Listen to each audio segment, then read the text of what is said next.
In the month leading up to and the month following the election in my home country, I replayed the entire Dark Souls trilogy. I've loved each of these 3 games since I first tried them. Surprisingly, you don't have to get all weird about this series and love one while denigrating the other 2. Shock of shocks, you can actually enjoy all 3. Except the fucking 4 kings, fuck that shit. I'm Juliet Necro, your favorite dorky goth girl. Say it with me, ladies. Gender coffin! Welcome to Season 3 of this channel, which I'm christening Progesterone Season. The other seasons will be rechristened accordingly. Progesterone made me better, or worse, depending on your perspective. This video, like every other video I've ever made in my entire life, covers more ground than I originally intended it to.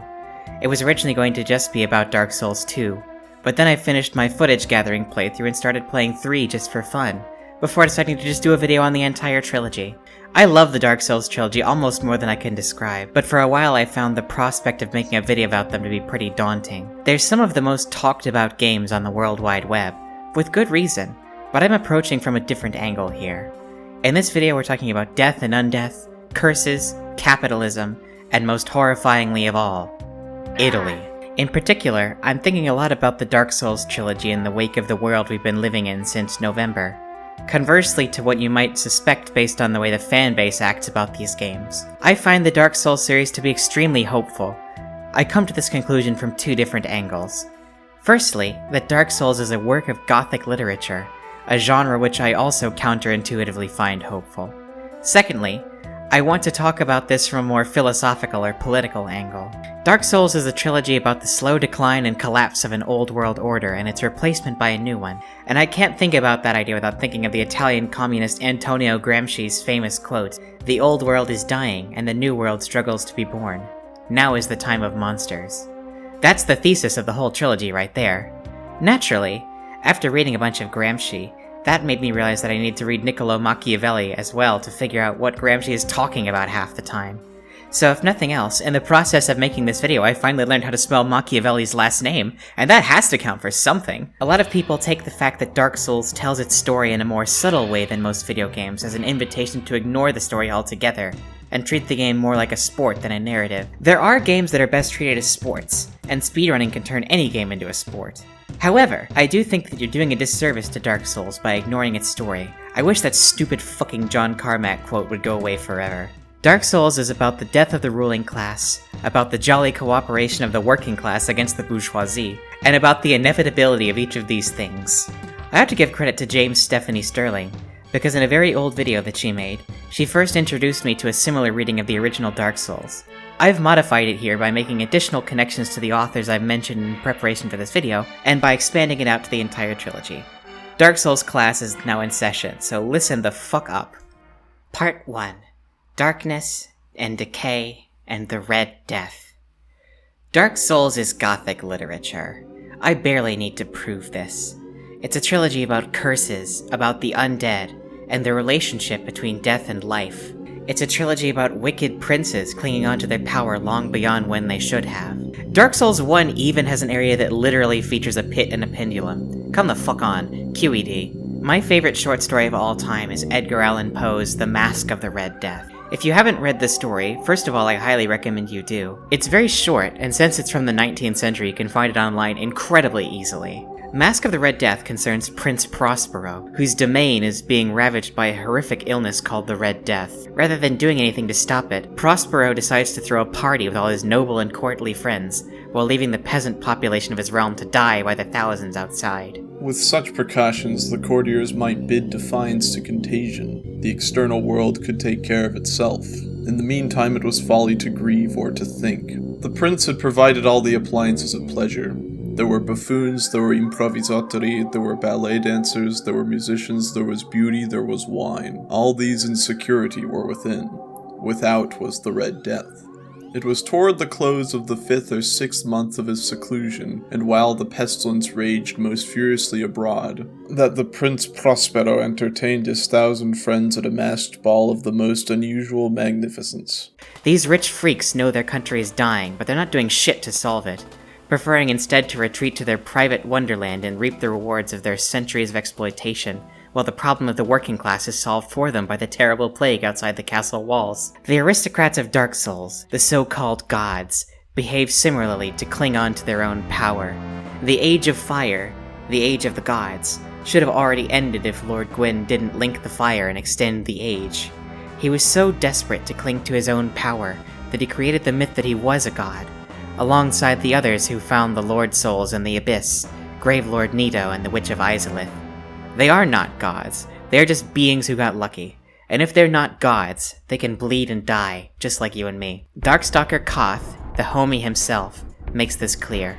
Lord Gwyn trembled at the dark, clinging to his age of fire, and in dire fear of humans, and the Dark Lord who would one day be born amongst them.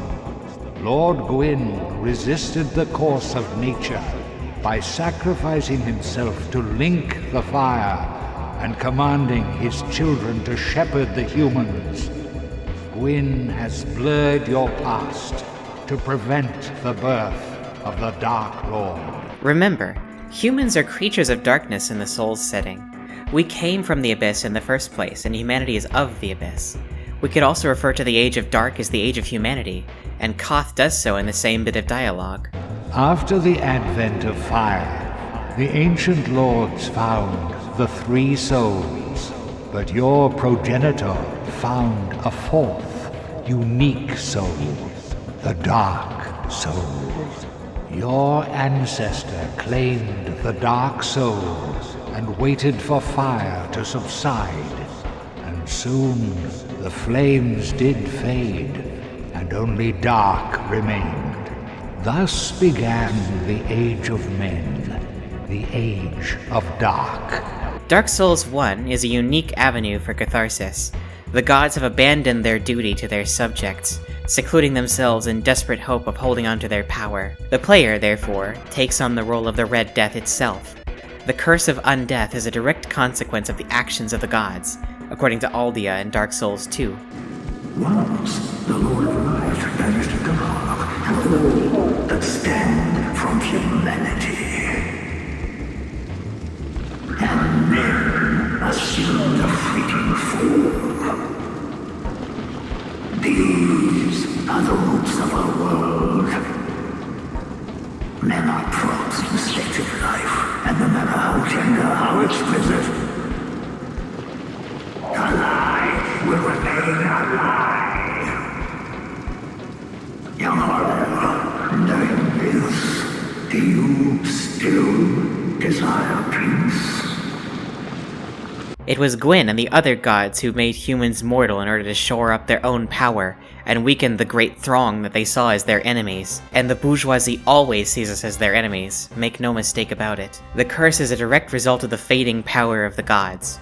Humans are used to dying, but the darkness in their nature is reasserting itself and giving them a painful demi-immortality. Hollowing is a disease that gods let fester on purpose, much like Prince Prospero and his nobles in the Mask of the Red Death. By the time of Dark Souls 3, the ruling class are even using the undead curse for their own benefit. The Kingdom of Lothric is stated to use the undead as slaves, so they can be worked to death repeatedly. That's why Oseiros calls you an ignorant slave. That's why Gale is called the Slave Knight. However, eventually that all changes. Before the clock was quiet again, many in the crowd saw that in the first room, the blue room, there was a masquerader who had not been seen before. As they talked softly to each other about him, a feeling of surprise spread through all the dancers, then a feeling of fear and of sickening horror. He was tall and very thin, and covered from head to foot like a dead man prepared for the grave. The masquerader, whom nobody knew, had made himself look like the Red Death itself. The Red Death arrives at the party, and one by one the revelers fall. They thought they were above death, above what they thought was only supposed to happen to the working class, but they were mistaken. In the end, it comes for us all. The fact that death will come for them, too, gives me hope. In the Dark Souls trilogy, you are the Red Death. You go forth to punish the gods for their hubris by putting them out of their misery. It's a trilogy where the least among the world's people rise all the way to the top, and take apart everyone who is responsible for their subjugation. In the end, the gods are just as mortal as you and me. Their myth-making can't save them.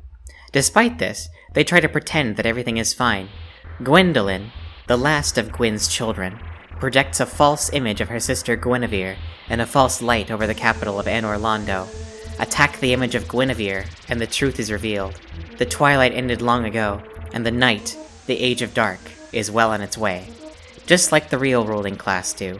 They pretend that their power is eternal, that this is all there is.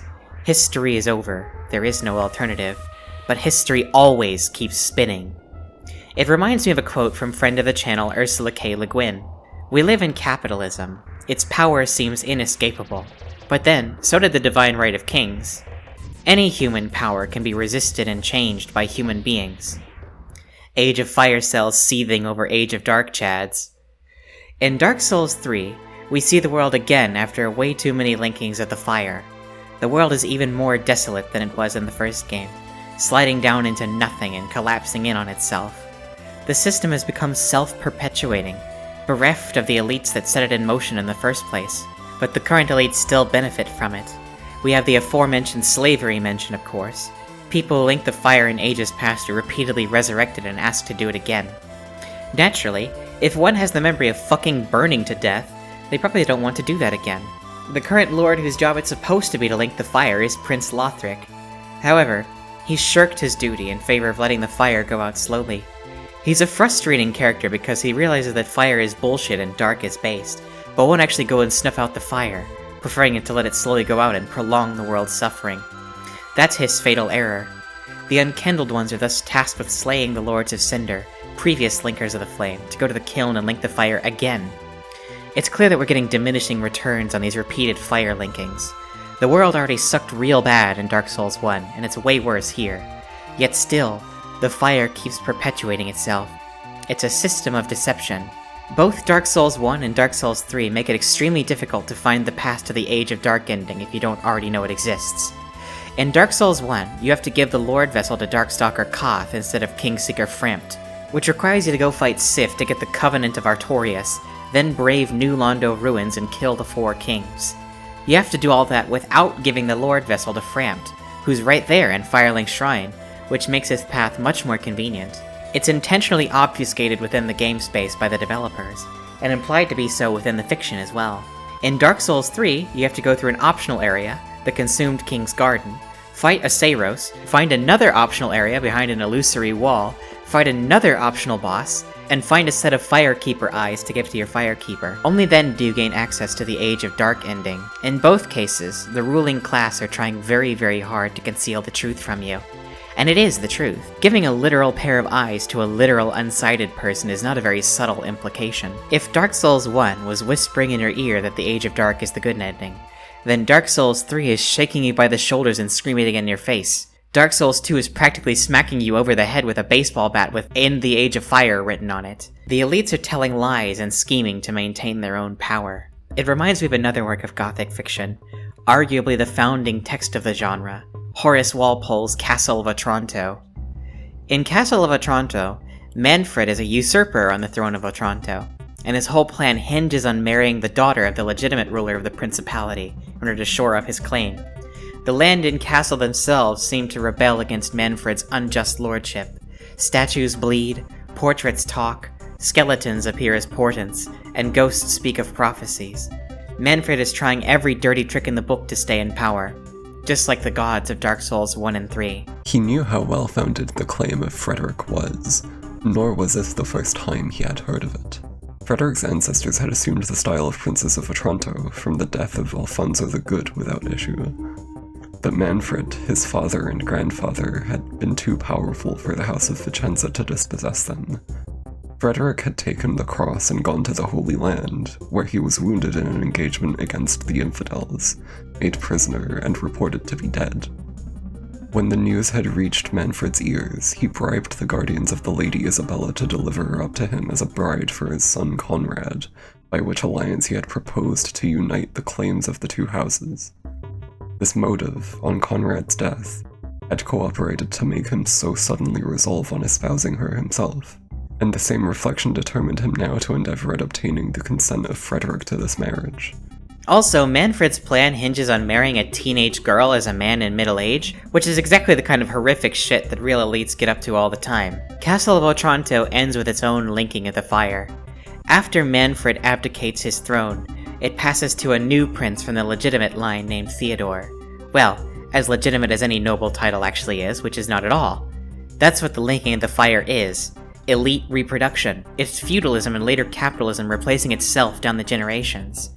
I like Castle of Otranto. I would like it better if Theodore actually was a peasant instead of being a prince in the guise of one. Mask of the Red Death, Castle of Otranto, and the Dark Souls series all have a theme in common of the elites being forced to confront the fact that even their power isn't eternal. Eventually they will be swept away by the tides of history, and so they fight as hard as they can against it, and let their realms decay rather than give up their power. The fact that there are so many weird rich dudes who are fucking terrified of mortality shows me that this is not an elite sentiment that's confined to fiction. They know their days are numbered, but they're trying as hard as they can to fight against it. Luckily though, the Reaper will still come for them all the same. I think so often about Larry Ellison, who's 80 years old and worth something like $200 billion, saying, "Death has never made any sense to me. How can a person be there and then just vanish? Just not be there?" Motherfucker, most people confront this idea in their early childhood. The fascination with immortality is infantile. It's like a toddler trying to hold their breath to get what they want from their parents. Just like you can't die by holding your breath for too long, you cannot escape the grave. No one can. Neither can the world you've built. By the time of Dark Souls 2, the ever-lengthened Age of Fire has caused the world to collapse even further on itself. In Dark Souls 1 and 3, areas connect to one another according to a logic. By the time of Dark Souls 2, the ever-present, futureless postmodern now has eroded truth to such an extent that even the geography itself defies reason. You climb to the top of a tower that clearly has nothing above it, then you board an elevator that goes up to an area that appears to be at ground level. Dark Souls 1 fans never shut up about this, and my response is, shut up nerd, it rules. Very few characters in Dark Souls 2 are even aware of the idea of the Age of Fire, or the idea of its end any longer. The only ones that bring it up much are Aldia, Nashandra, and Shanalot. By this time, the system of fire linkings has been upholding itself for so long that it doesn't even have any supporters anymore. All the important people in the story want the cycle to end. Even Vendrick, the game's equivalent to Lord Gwyn. Vendrick's brother, Aldia, is the one who most clearly states why the fire needs to finally go out.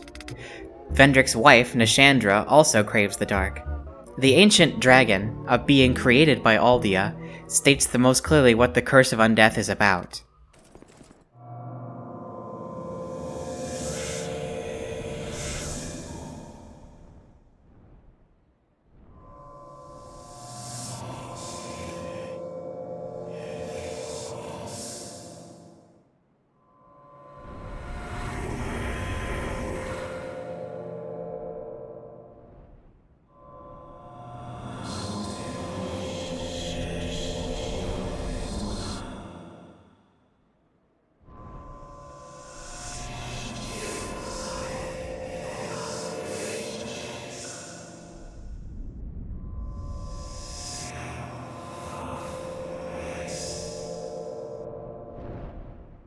Vendrick realized that kingship, that linking the fire, was wrong for the world, but he was incapable of acting on that because he would be dynamiting his own class position.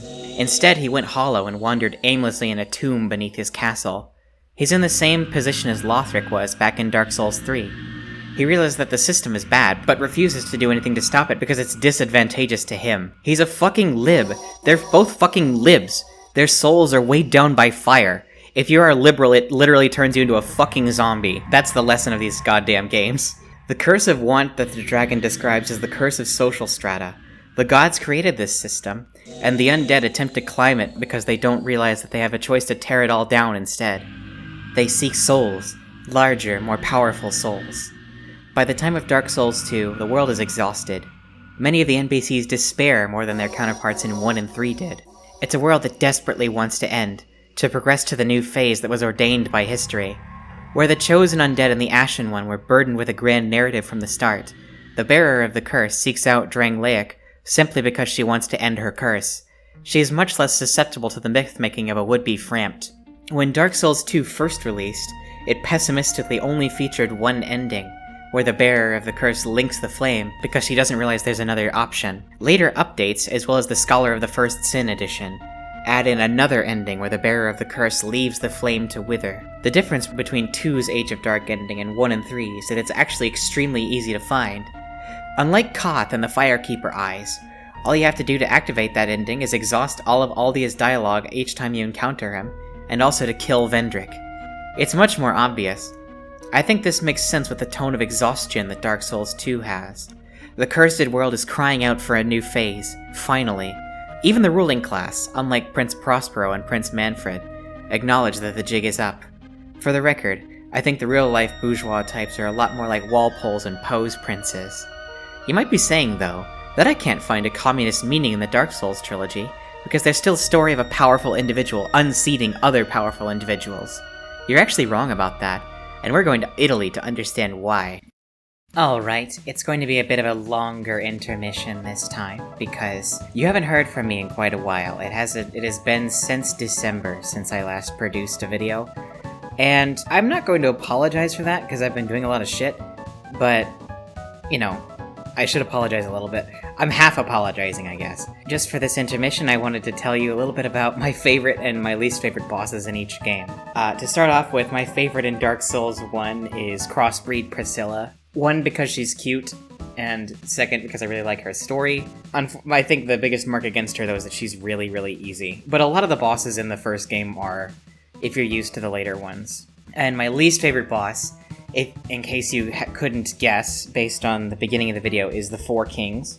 Fuck the Four Kings. Shit, it's just literally just like a check if you've leveled up enough. So, like, if you want to get the Age of Dark ending, you basically have to level grind a little bit, or just, like, have a really good build. It's part of the reason I recommend going for Pyromancy. In the second game, my favorite is the Duke's Deer Freya, because what a cute little spider. And it also shoots lasers like Godzilla, which is very fun. And my least favorite is the Executioner's Chariot, which is basically just like Ceaseless Discharge, but worse. It's Ceaseless Discharge, but dumber, because it doesn't really have any relevance to the plot. And going to the third game, my favorite is Aldrich, the Devourer of Gods, because it's a big pool of slime with a woman on top, and that's basically transcore as hell. And my least favorite is the Crystal Sage, because fucking I want to play Dark Souls, not fucking Choren Shah 68k or something. Fucking, I hate that goddamn boss. Like, every time I play Dark Souls 3, I spend longer on the Crystal Sage than pretty much anything else, I think. It's really bad. So, your movie for today is Danger Diabolic from 1968. If I'm wrong about that, the editing version of me will correct me. It is an Italian movie directed by Mario Bava, and it's basically like a higher budget version of the 60s Batman TV show, but like Robin is a beautiful blonde woman. So yeah, get on that instantly. So, and your game recommendation for today. Now, normally I recommend a game, but today I'm just gonna say, play a GameCube game. You know, Nintendo just announced the Switch 2, and like the part of the big thing for it was GameCube emulation, and they are charging a bazillion dollars for all that stuff. So, you know, but there are ways to play GameCube games for those with eyes to see. And I will recommend a game, actually. As long as you're gonna play a big GameCube game, why not make it Fire Emblem Path of Radiance? That game fucks. And lastly, I actually am gonna give you a book recommendation today, which is not something I normally do. Today I am recommending The Hades Calculus by Maria Ying. If you like cyberpunk, if you like lesbians, if you like mecha, you should read this post-haste, because it's got all three of those things, and every time I read that book, it makes me hyperventilate. It's very good. So yeah, book recommendation for once. Don't expect this to be a regular thing, because I'm a very slow reader. Sorry about that. But, thanks so much for bearing with me during this long delay between videos, but we're finally back. And speaking of being back to the actual thing. Later. Chapter 2, the part where we go to Italy. Why do people rage when they play video games? Back in my very first YouTube video, before I had a pop filter, knew how to video edit, or knew what I was doing with my voice, I chalked it up to masculinity. A lot of people treat games as toys to validate their egos. This isn't entirely on them, since games have often been marketed that way, rather than as works of art. Gamer rage happens because people tie their ego into what they're doing. They're playing video games to prove their mastery, rather than to experience whatever the art is actually about. There are plenty of fantastic games that have no story, where the player supplies the narrative themselves. Dark Souls, however, is not one of those games. Dark Souls is more difficult than most games of its scope and cultural footprint, that's true. But it is not some insurmountable challenge that only the brave and large-hogged can surmount. It is an eminently finishable video game, if you employ all the tricks at your disposal. Like all single-player video games, it wants you to finish it, you're not fighting against it. To preserve their fragile egos, The capital G gamers have set up a walled garden around Dark Souls and From Software's other works more broadly. They tell you didn't really beat the game if you used magic, or if you used a shield. Most stridently of all, they say that your finishing the game does not count if you summoned any help, either from NPCs or from other players. I admit that I used to be one of these people, limiting myself to melee only and no shield out of stubborn pride. These days I play casters almost exclusively. Magic is fun, actually. Hot take. Engaging with Dark Souls this way is to ignore what the themes of the story are, and use it as a fleshlight to validate your ego. Please play Wario Land 2. I'm not even joking. That game is basically a playable Buster Keaton movie whose main purpose is to get you to laugh at yourself. And many gamers, especially FromSoft fans, take themselves way too seriously. You cheated not only the game, but yourself. You didn't grow, you didn't improve, you took a shortcut and gained nothing. You experienced a hollow victory. Nothing was risked and nothing was gained. It's sad that you don't know the difference. I am, in fact, going to make an extremely bold claim here. It's actually kind of incorrect and thematically incoherent to play the Dark Souls games without summoning allies. Elden Ring went on to encourage summoning by making it much lower cost to do and giving the player spirit ashes. Single-player games are in an unenviable position. Because the player and the player character are one and the same in so many games, it's difficult to tell a story of liberation if the narrative hinges on an individual hero. After all, even Dark Souls 1's Age of Dark ending addresses the chosen undead as Dark Lord. However, there isn't one chosen undead, and there isn't one Dark Lord. There is not one chosen undead. All undead are, theoretically. The wording of the prophecy is, "Thou who art undead art chosen," which can be interpreted as meaning that everyone who's undead has the potential. Many of the enemies in Dark Souls, like the Baldur Knights for example, were on the same quest as you before they went hollow. In addition, you're not even the only you. Dark Souls' multiplayer system essentially makes every playthrough canon. Solaire of Astora, everyone's favorite guy, explains it this way. The way I see it, our fates appear to be intertwined. In a land brimming with hollows, could that really be mere chance? So what do you say? Why not help one another on this lonely journey? This pleases me greatly. Well then, take this. We are amidst strange beings in a strange land. The flow of time itself is convoluted, with heroes centuries old phasing in and out. The very fabric wavers, and relations shift and obscure. There's no telling how much longer your world and mine will remain in contact. But use this to summon one another as spirits, cross the gaps between the worlds, and engage in jolly cooperation.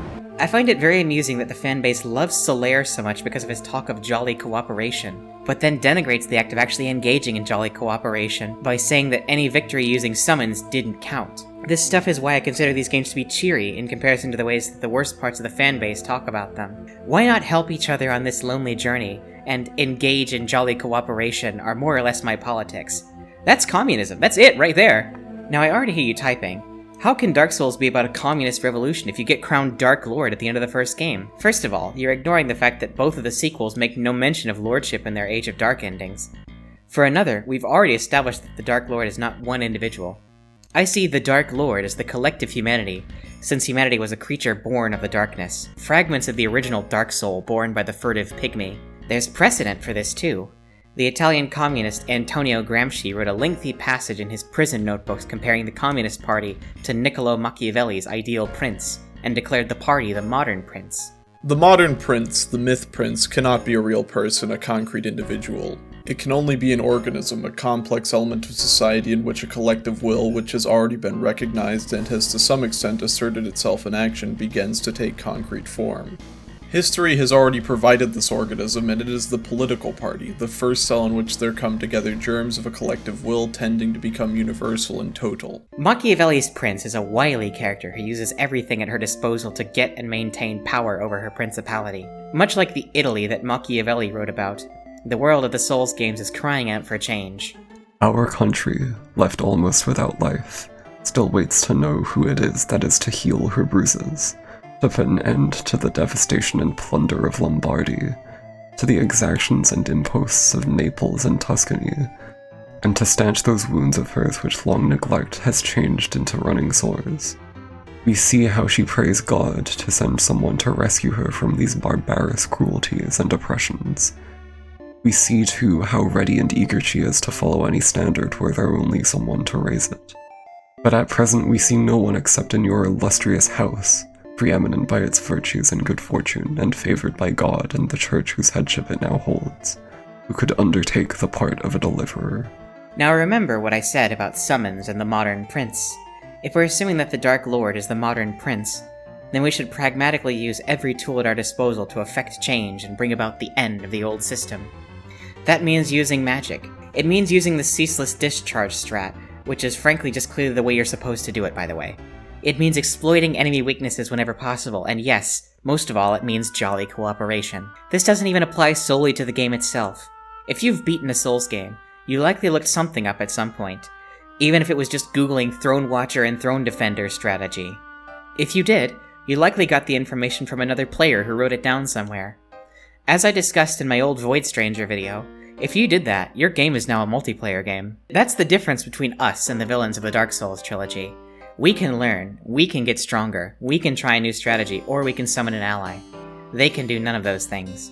That's why we will prevail in the end, bring about the end of this world and create a better one from the ashes. We are, after all the modern prince, the Dark Lord, together. Come embrace the darkness with me. No one can topple a kingdom all on their own, as much as we might wish it. That's a group project. Defenders of the overly restrictive Souls playstyle fetishize the series' difficulty by claiming that there's a thematic consonance to it. They say that Dark Souls depicts a cruel world, and that's why it's so difficult. However, that's only half the story. Yes, the world of Dark Souls is cruel, but that cruelty is mitigable. If you face that cruelty on your own, you will have a bad time, but if you band together with your fellow undead, maybe the world won't be so bad forever. You could form a party as a form of community. A sort of communist party, if you will. How about that? A better world is always possible if we work together for it. So let me ask once again, why not help one another on this lonely journey?